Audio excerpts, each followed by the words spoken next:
Halo semuanya, sawadee-krap, apa kabar? Semoga kabar kalian selalu baik dan juga sehat. Selamat datang di segmen analisa. Kembali kita update di kasus Subang, Jawa Barat, dan ini sudah memasuki bulan Desember 2021. Apakah kalian optimis bahwa kasus ini akan segera terungkap di bulan ini?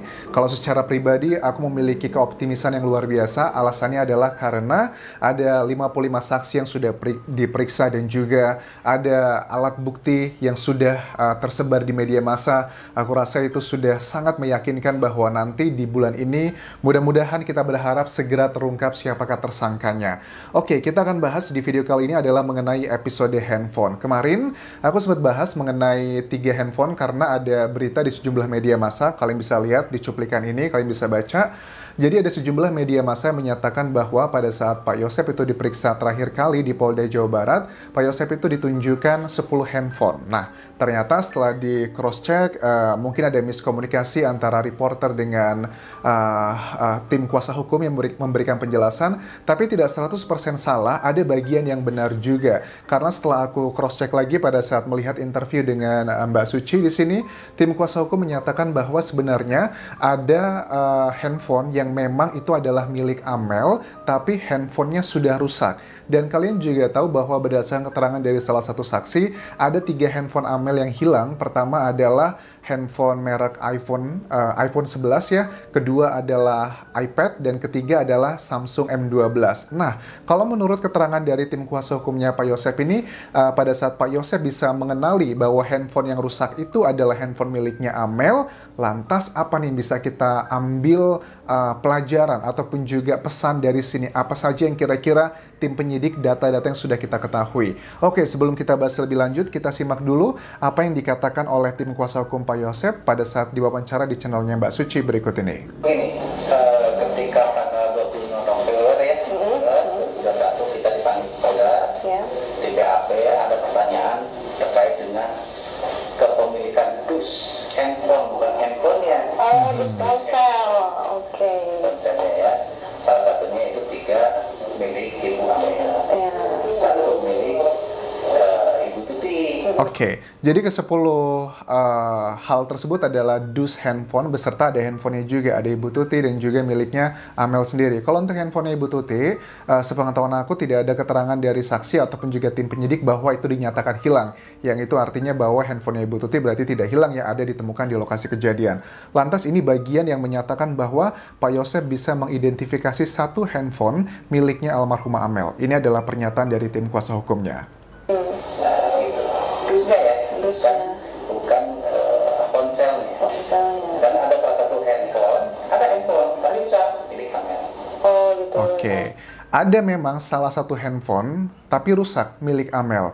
Nah, ini menurut aku adalah bagian yang juga sudah termasuk ada kemajuan dari tim penyidik gitu. Jadi tim penyidik pertama ya, kalau hanya ditemukan dusnya aja, kemudian diidentifikasi mana yang punyanya Amel, itu aja udah kemajuan yang luar biasa. Kenapa aku bilang kemajuan yang luar biasa? Beberapa kali aku sudah bahas mengenai bagaimana kita mendapatkan data-data hanya dari nomor IMEI. Nomor IMEI dari handphone itu biasanya terdapat di kotak dus pada saat kita membeli handphone baru. Karena tujuannya sebenarnya di samping ini bisa digunakan untuk penyelidikan lebih dalam, tapi IMEI itu untuk mengetahui lebih detail apakah handphone ini bekas atau tidak secara marketnya. Tapi secara data untuk kepolisian itu bisa dilacak pada saat terjadi kasus seperti ini. Dari nomor IMEI tersebut saja kita bisa mendapatkan banyak data, misalkan adalah titik koordinat dari handphone itu berada di mana saja. Seperti yang sudah aku bahas di video sebelumnya mengenai ada dugaan ini, ada seorang yang memberikan informasi dari sumber istimewa yang menyatakan di tanggal 18 Agustus bahwa handphone Amel yang merek Samsung M12 itu jam 7.38 aktif karena dia menerima pesan dari operator. Nah, temanku ini ya, yang orang boleh dibilang adalah jago di bidang IT, dia hanya bisa mengecek pada saat handphone tersebut ada datanya aktif. Tapi kalau handphonenya mati dan lebih rusak seperti ini, itu dibutuhkan surat izin yang jauh lebih tinggi dari kepolisian dan sebagainya. Nah, aku yakin bahwa dengan ditemukannya 3 handphone tersebut ini, tim penyidik harusnya sudah bisa mendapatkan banyak sekali petunjuk-petunjuk. Kemudian bagaimana Anjas dengan handphone yang ditemukan dari tim penyidik dan Pak Yosep pemirsa bisa identifikasi bahwa handphone tersebut adalah miliknya Amel dan sudah rusak, dugaanku kemungkinan besar handphone tersebut adalah handphone yang mereknya Samsung M12. Kenapa? Karena dugaanku karena pertama gini ya, ini kan HP yang sering dipakai oleh Amel kan ya, dibandingkan dengan yang lainnya. Dan Amel juga sering gonta-ganti nomor handphone nih kalau berdasarkan informasi yang aku dapatkan dari sumber istimewa tersebut. Nah, HP ini kalau sudah rusak seperti ini memang agak sulit untuk dikembalikan. Mungkin sudah dihancurkan, sudah dibabak blur, SIM cardnya mungkin sudah tidak ada. Dan memang untuk mengembalikan handphone yang rusak seperti itu tidaklah semudah membalikan telapak tangan. Bisa, tapi dibutuhkan waktu yang cukup lama. Tapi dengan nomor IMEI dan juga handphone yang sudah ada, itu merupakan sebuah kemajuan. Makanya tim penyidikan tidak semuanya diucapkan di media massa. Mentang-mentang tim penyidik tidak memberikan laporan progresnya, bukan berarti mereka tidak ada progres ya. Mereka sudah ada progres, tapi tentunya tidak diucapkan di media massa. Itu buat teman-teman juga yang harus tahu. Mentang-mentang tidak bicara, lantas tidak ada progres, itu juga tidak boleh berpikir seperti itu. Nah, kemudian apalagi nih Anjas, dari handphone Samsung M12 yang menurut aku ditemukan ini, karena menurut aku juga handphone ini menjadi salah satu titik kunci ini. Bukankah Pak Yosep pada saat tanggal 18 Agustus 2021, tepat di hari kejadian, Pak Yosep kan seperti kalian tahu di kronologi 48 jam pertama, pada saat jam 7:15 tiba di lokasi kejadian, kemudian masuk, kemudian menelpon beberapa orang, salah satunya adalah telepon miliknya Amel sendiri, kemudian juga telepon miliknya Yoris, tapi yang mengangkat adalah istrinya. Itu kan adalah beberapa kronologis. Nah, kemudian ada hal yang tidak bisa kita pungkiri juga bahwa handphone ini nantinya bisa menunjukkan titik koordinat. Ada yang bilang begini, Anjas, kalau seandainya tim polisi sudah tahu nih, tim penyidik ya, bahwa seandainya mereka mendapatkan koordinat tertentu dengan lokasi-lokasi yang sudah sesuai dengan HP-HP saksi lainnya. Karena kalian juga sudah melihat berita bahwa hampir semua saksi, misalnya nama-nama yang sudah sering muncul di media massa, handphone mereka tuh juga disita kan ya di tim penyidik itu beberapa hari, bahkan masih ada kemungkinan yang belum dikembalikan handphone dari salah satu saksi. Itu tujuannya adalah untuk mencocokkan koordinat satu dengan koordinat yang mungkin sudah ditemukan dari 3 kotak handphone miliknya Amel, IMEI-nya seperti apa di situ. Nah, kemudian juga gini ya, ada bagian pertanyaan lagi yang tidak jauh berhubungan dengan handphone adalah mengenai nasi goreng sendiri.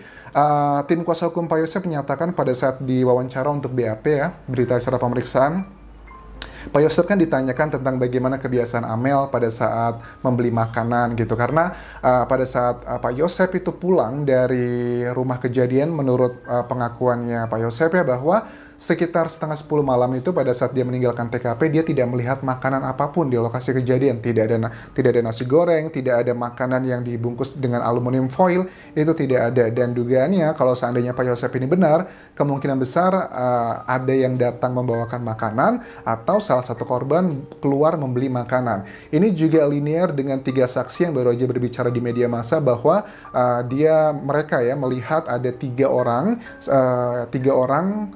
saksi melihat ada 5 orang di depan rumah TKP itu sedang ya sosoknya dilihat begitu, dan kemungkinan besar kalau dari situ udah malam mungkin saja mereka yang bawa makanan. Karena kenapa ini sangat dicurigai, karena kan waktu kematian dari yang pertama kan Ibu Amel cukup mendekati ya dengan jam 12 malam tersebut, walaupun kita belum tahu exactly jam berapa waktu kematian pertama, tapi paling tidak ya sejam 2 jam sebelum terjadinya eksekusi tersebut. Nah, kemudian juga menjadi pertanyaan begini ya, kalau di hasil otopsi pertama bahwa kematian Ibu Tuti itu tidak ada perubahan untuk penyebabnya adalah karena benturan benda dihantam dengan benda tumpul, tidak dikoreksi di otopsi kedua walaupun belum ada rilisnya. Di sini kita bisa menangkapnya begini, kalau seandainya bahwa Ibu Tuti memang benar gitu ya, dieksekusi pada saat sedang tertidur. Nah, mungkin let's say jam 2 pagi atau jam 1-an pagi, kalau kondisi jam 2 pagi misalkan sedang tertidur, makanya kan tidak ada perlawanan di tubuhnya Ibu Tuti, itu menunjukkan siapa itu dengan kelima sosok tersebut kemungkinan besar 2 diantaranya adalah kedua korban, Ibu Tuti dan juga almarhumah Amel ya. Nah, lantas agak sedikit kecil kemungkinan kalau orang-orang yang datang saat itu tidak mengenal mereka, dan setelah itu pun jam 12-an malam ternyata Bu Tuti kan tidur kan di eksekusinya, artinya memang ada orang yang kemungkinan besar datang, memang sedang menginap malam itu di sana, karena ini linear dengan temuan dari olah TKP, tidak ditemukannya kerusakan pintu atau penjebolan dan sebagainya, itu mungkin linear dengan situ. Terus kalau kembali ke masalah makanan, nasi goreng dan juga makanan yang dibungkus aluminium foil tersebut, Pak Yosep di sini menyatakan dalam interviewnya bahwa kebiasaan Amel itu kalau makan dan makan sih terutama, yaitu ada beberapa hal yang berbeda gitu dengan temuan di lokasi kejadian. Ada dugaan bahwa yang makan itu mungkin bukan Amel gitu, tapi orang lain gitu, karena ada faktor kebiasaan makanan yang biasanya kalau Amel makan itu seperti itu, misalnya adalah bungkusannya itu tidak di, kalau nasi goreng gitu kan ya, kan ada sebagian orang yang kalau makan nasi goreng atau beli bungkusan nasi padang gitu misalnya, makan di piring ya udah sama-sama bungkusannya dimakan bareng. Tapi ada yang nggak bisa, bungkusannya dibuang dulu terus makanannya taruh di piring. Nah, Amel ini menurut keterangannya Pak Yosep bahwa ini faktornya kelihatannya kalau dari foto yang ditunjukkan tim penyidik ke dia gitu agak sedikit berbeda dengan kebiasaannya Amel. Apakah mungkin ini adalah makanan yang memang dikonsumsi oleh orang yang datang malam hari itu? Tentunya ini masih menjadi bahan penyelidikan. Terus satu lagi mengenai apakah mungkin ada kemungkinan untuk bahwa Amel itu masak nasi goreng di lokasi kejadian di TKP. Menurut keterangan Pak Yosep juga menyatakan bahwa Amel itu bukan tipikal anak yang suka dan bisa masak. Jadi kemungkinan besar itu adalah beli, yang makanya udah malam juga mungkin kalau seandainya itu memang masak, pasti kemungkinan besar tim penyidik sudah menemukan ya bekas-bekas masaknya atau cucian piringnya yang tidak dicuci, karena kan malam hari ya ada kemungkinan besar bahwa kalau sudah malam begitu ya sudah, yang penting masak dulu, nyucinya besok. Hal simpel seperti itu mungkin tidak ditemukan tim penyidik, makanya foto tersebut ditunjukkan ke tim kuasa hukumnya Pak Yosep untuk Pak Yosep analisa. Mengatakan apa yang Pak Yosep melihat nggak waktu malam hari itu pada saat pulang ada makanan seperti ini di meja, itu adalah hal yang menurut aku menjadi bahan pertimbangan penyelidikan. Dan terlepas dari dugaan macam-macam ya guys ya, tapi menurut aku temuan nasi goreng dan juga handphone itu adalah salah satu data yang media kita itu cukup kaget. Tapi kalau untuk tim penyidik sepertinya nggak kaget ya, karena yang kita ketahui itu mungkin hanya sekitar ya 5% dari 100% data-data yang tim penyidik sudah miliki. Sekali lagi aku tegaskan bahwa pada saat kita membahas kasus ini, tolong jangan ada rasa kebencian atau tidak suka, pasti ada, tapi kita coba objektifkan ya. Kita lihat apa yang sedang dibicarakan, konteksnya seperti apa. Kebenaran itu adalah proses ya, untuk menuju kebenaran itu pastinya tidak bisa dihilangkan melihat dari fakta-fakta, bukan hanya dari suka atau tidak sukanya. Dan dari sini kemungkinan besar bahwa ya kasus ini memang sangatlah pelik sekali. Tersangka nanti selalu aku bilang kemungkinan besar tidak hanya para pelaku, tapi juga ada otak atau dalang, kemudian juga ada yang membantu, dan juga ada yang mengetahui. Kalau sesimpel itu pasti tidak mungkin 3 bulan masih belum ada ketahuan siapakah tersangkanya. Oke, aku rasa itu yang bisa aku bahas mengenai video kali ini. Tinggalkan komentar kalian. Dan terakhir, jangan lupa follow Instagramku di Anjas di Thailand, karena aku sering live untuk ngebahas kasus Subang di sana. Kita bisa bertukar informasi di sana pada saat aku live. Dan sampai ketemu lagi di video berikutnya. Kau pun kerap semuanya. Bye-bye.